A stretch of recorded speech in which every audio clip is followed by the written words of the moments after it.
Pernah kepikiran nggak soal material yang diam-diam ngebentuk dunia modern kita? Material ini ada di mana-mana, tapi seringnya kita nggak sadar. Nah, kali ini kita akan bongkar kisah beton bertulang. Sebuah inovasi yang benar-benar revolusioner, tapi tersembunyi di depan mata. Oke, kita mundur dulu ke akhir abad ke-19, ke sebuah era di Eropa yang namanya Belle Époque.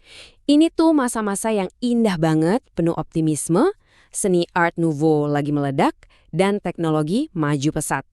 Kota-kota kayak Paris dan Brussels itu kilaunya luar biasa. Tapi, di balik semua kemewahan itu, ada masalah besar yang mengancam. Kemajuan yang kelihatan di permukaan itu sebenarnya nutupin bom waktu yang siap meledak di jantung kota-kota ini. Coba deh bayangin, bangunan dari kayu sama bata, yang kalau kebakaran ya udah habis. Terus pabrik-pabriknya gelap dan bahaya, cahayanya minim banget. Belum lagi perumahan para pekerjanya yang super padat, kumuh dan jadi sarang penyakit. Kondisinya udah di ujung tanduk, butuh solusi secepatnya. Dan solusinya itu datang dari tempat yang nggak disangka-sangka. Bukan dari arsitektur yang megah, tapi dari sebuah material sederhana yang bakal memulai sebuah revolusi di dunia konstruksi. Kenalan yuk sama pahlawan kita, beton army, atau gampangnya beton bertulang. Idenya sederhana tapi jenius banget. Beton cair yang kuat banget kalau ditekan, digabungin semua kerangka baja di dalamnya, yang kuat banget kalau ditarik.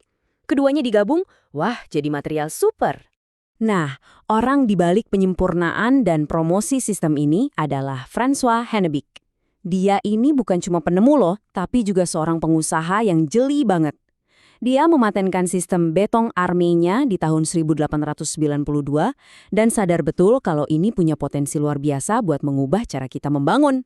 Terus gimana cara bikinnya? Gampang banget sebetulnya. Pertama, bikin cetakan dari kayu. Terus masukin tulang atau kerangka dari baja ke dalamnya.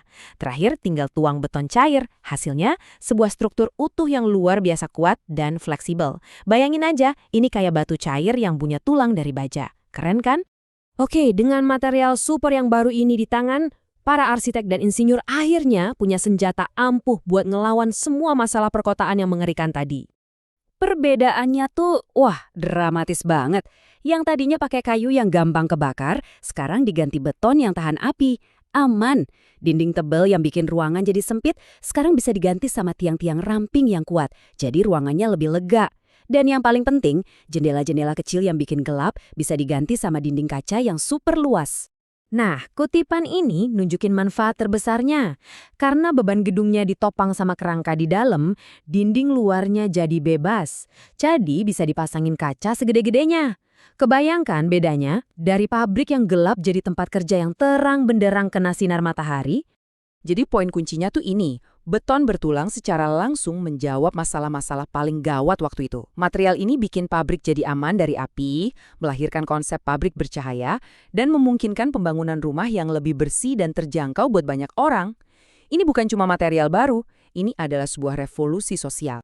Tapi, disinilah ceritanya jadi makin seru. Ada plot twistnya nih dalam kisah revolusi ini. Kalau beton bertulang ini sehebat itu, sebegitu mengubahnya, kenapa ya kok kita kayaknya jarang banget ngeh sama bangunan-bangunan dari era itu? Kenapa kelihatannya nggak kayak balok-balok beton? Jawabannya ternyata soal selera, soal estetika. Dulu tuh beton dianggap material kasar, material industri, ya jelek lah gampangnya. Para arsitek dan klien mereka masih pengen banget tampilan luar bangunan yang megah, yang penuh hiasan, kayak yang kita lihat di sini, yang gayanya Art Nouveau atau gaya tradisional lainnya. Karena revolusinya disembunyikan. Jadi gini ceritanya, para pembangun itu pakai kekuatan beton bertulang buat bikin struktur internal yang canggih abis, kuat, tahan api, efisien. Tapi abis itu, kerangka yang dianggap jelek tadi ditutupin pakai fasad batu yang indah, yang penuh ornamen. Inovasinya ada di dalam, tapi dari luar kelihatannya tradisional. Tapi ya, struktur yang tersembunyi ini nggak selamanya bakal ngumpet. Datangnya Perang Dunia Pertama mengubah segalanya dan melahirkan era arsitektur yang sama sekali baru. Coba kita lihat perjalanannya. Dimulai dari era besi dan baja. Terus muncul paten Hennebich. Nah, titik baliknya itu Perang Dunia Pertama.